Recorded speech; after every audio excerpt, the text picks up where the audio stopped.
नमस्कार। Army public school Delhi cantt की ओर से मैं भागीरथी बिष्ट आप सभी का स्वागत करती हूँ।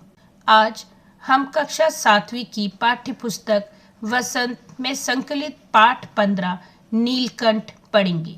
इस पाठ की लेखिका श्रीमती महादेवी वर्मा जी। तो आइए जानते हैं सबसे पहले उनका जीवन परिचय। महादेवी वर्मा का जन्म फर्रुखाबाद में सन 1907 ईस्वी में हुआ था। इनके पिता श्री गोविंद प्रसाद वर्मा विद्वान और विचारक थे तथा माता भक्त हृदय और धर्मपरायण थी। पालतू जीवों पर इनका विशेष प्रेम रहा है और इनका देहांत 11 सितंबर 1987 ईस्वी को हुआ। तो आइए जानते हैं पाठ का सारांश। नीलकंठ एक रेखा चित्र है। इसकी लेखिका श्रीमती महादेवी वर्मा है। इसमें लेखिका ने पक्षियों के प्रति अपने प्रेम का सजीव वर्णन किया है। नीलकंठ के मीठे कड़वे अनुभवों का लेखा जोखा प्रस्तुत किया। तो आइए जानते हैं पाठ। एक दिन एक मेहमान को स्टेशन पर पहुंचाकर पक्षियों की दुकान पर पहुंची थी लेखिका। वहां उन्होंने एक मोर और मोरनी का जोड़ा देखा। दोनों अभी बहुत छोटे थे। वे अभी दोनों तीतर के बच्चों के समान ही लग रहे थे।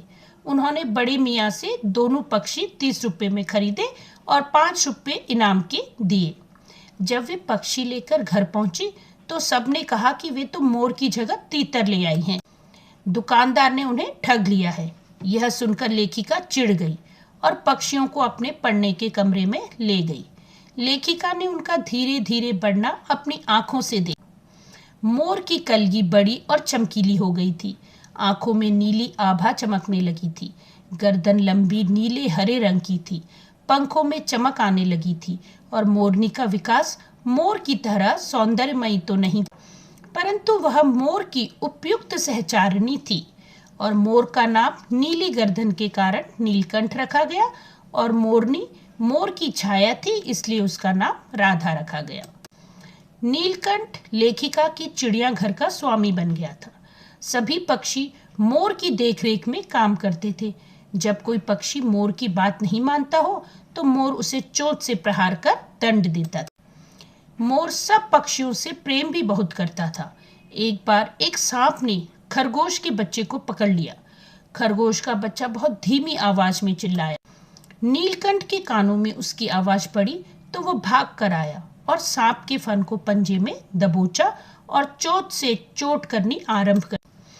खरगोश का बच्चा उसके मुंह से निकल गया। नीलकंठ ने सांप के टुकड़े कर दिए। राधा ने उसकी कोई सहायता तो नहीं की, लेकिन अपनी केका ध्वनि से पूरे घर में इस असामान्य घटना की सूचना दे दी।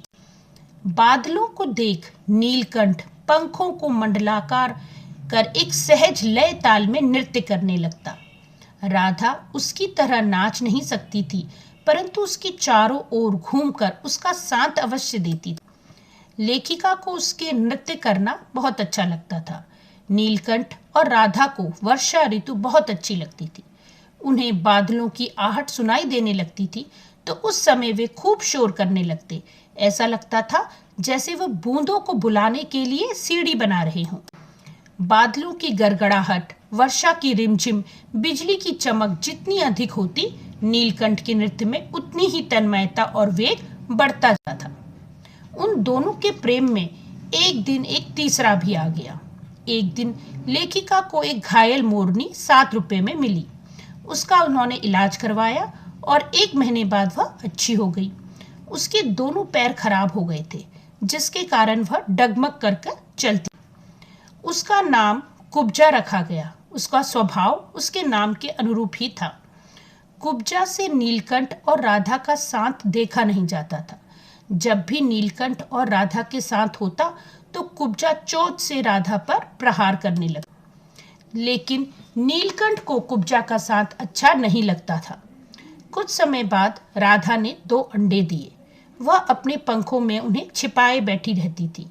जैसे ही कुब्जा को राधा के अंडों के विषय में पता चला तो उसने अपनी चोंच से प्रहार कर अंडों को तोड़ दिया, परंतु वह मोर की उपयुक्त सहचारिणी थी और मोर का नाम नीली गर्दन के कारण नीलकंठ रखा गया और मोरनी मोर की छाया थी इसलिए उसका नाम राधा रखा गया। नीलकंठ लेखिका की चिड़ियाघर का स्वामी बन गया था। सभी पक्षी मोर की देखरेख में काम करते थे। जब कोई पक्षी मोर की बात नहीं मानता हो तो मोर उसे चोंच से प्रहार कर दंड देता था। मोर सब पक्षियों से प्रेम भी बहुत करता था। एक बार एक सांप ने खरगोश के बच्चे को पकड़ लिया। खरगोश का बच्चा बहुत धीमी आवाज में चिल्लाया।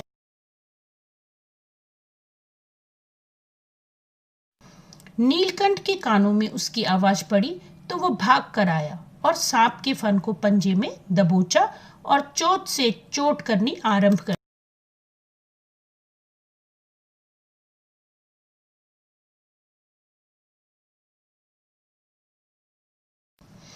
खरगोश का बच्चा उसके मुंह से निकल गया। नीलकंठ ने सांप के टुकड़े कर दिए। राधा ने उसकी कोई सहायता तो नहीं की, लेकिन अपनी केका ध्वनि से